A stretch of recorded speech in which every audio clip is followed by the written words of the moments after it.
Hello, everyone, and welcome to my kitchen to discuss the Sunday readings that we have been doing for the last few weeks.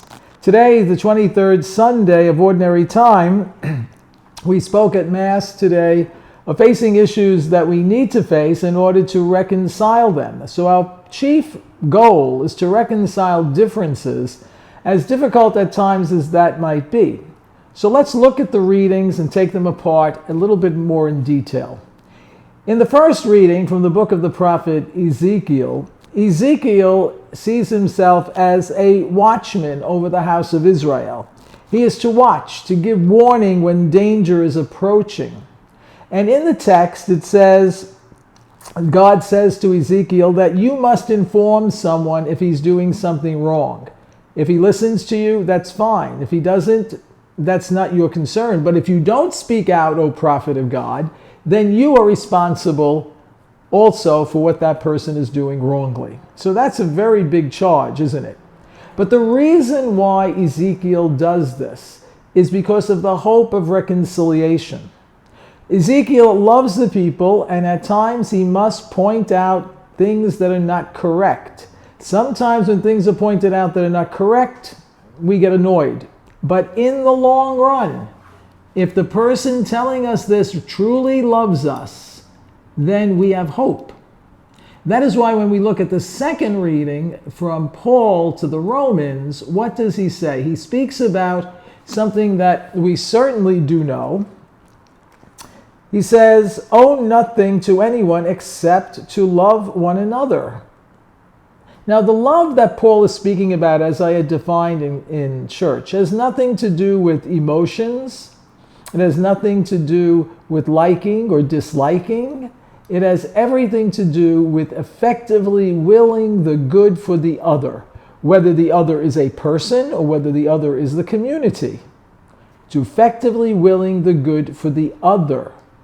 That's the definition of love. Now, in English, we only have one word for love. So I could love my wife, I could love my children, I could love my dog, I could love my car. We all use that. Those are all different forms of love, aren't they?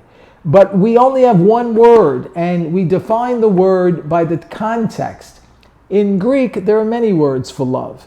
This word that Paul is using is agape, to will the good for the other. It has nothing to do with eros, which has feelings. Nope. This is to will the good for the other. He goes on to say, if you keep the commandments, you shall not commit adultery, you shall not kill, you shall not steal, you shall not covet. These are the 10 commandments. All of this is summed up. Why won't you do that? Why avoid that? Because you will the good for the other. Each of these behaviors invades someone else. To kill, to steal, to covet. You don't want to do that to anyone. Why? Because you will their good. Those actions are not for their good. So for Paul, to will the good of the other. Now let's look at the gospel. In the gospel, this gospel seems to reflect a developed community for which Matthew is writing. And communities grow. And communities have individuals. And individuals are in harmony with each other and periodically fall out of harmony with each other. The unity of the community is important. That's why Matthew is so concerned here. How do we keep that unity? Something goes wrong in the community. How do they address that wrong? And so this is much more concerned with the community's behavior. Something has gone wrong. You're asked if a person is wrong, is wronged by the community, the person should speak directly to the community leader. If someone has wronged some person, speak to that person and say, what gives? How come? Why not? How could we make this better? And then he goes on and he uses some very interesting directives. If the person, he wants you to meet face to face. Now in our day, we have texting and emailing and twitting and all this other kind of stuff. This is not a good idea. Writing letters, not a good idea. Let me tell you why. Because you're not there. And what words say may not necessarily carry exactly what you mean. So the best thing to do is to sit down and talk. Sit down and talk. Sometimes that's very difficult. As a matter of fact, most of the times it is. And we also need to be prepared for that. We need to pray for the grace to do that when something is wrong. And how do we do that? Well, there are times in which we can do it individually. At sometimes the person might listen or might not. And then you might, if it's really a serious situation, someone robs something, well, you may need other people just to corroborate the story so that it's heard, so that we can get to the truth about these things. But if the person listens, and if we could get together and come to some reconciliation, that's great. Sometimes that doesn't happen. And so what do you do? Well, then the text says, well, then treat this person as you would a tax collector or a Gentile. Now, we look at that and we say, are we throwing that person out? No. We have to remember how Jesus treated the tax collectors and the Gentiles. You keep the door open. You keep the door open to reconciliation. Forgiveness. Forgiveness and reconciliation. It frees you. It frees you.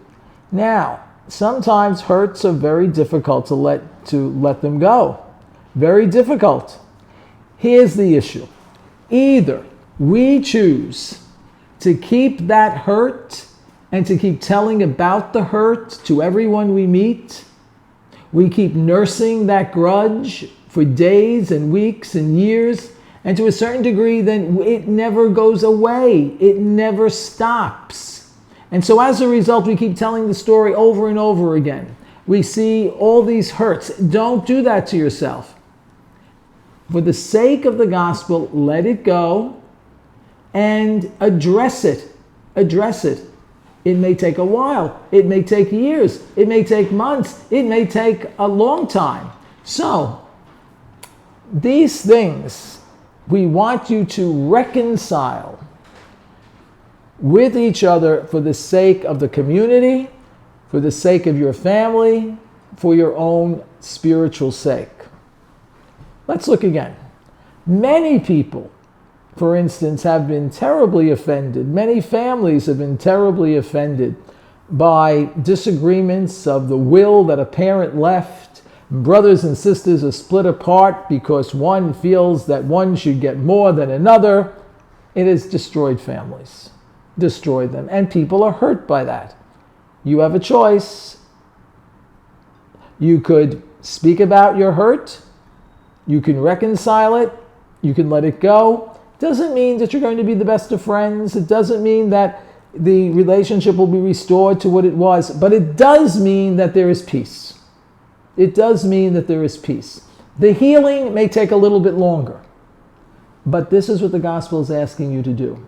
This is what the gospel is asking you to do. In the long run, you will be a happier person.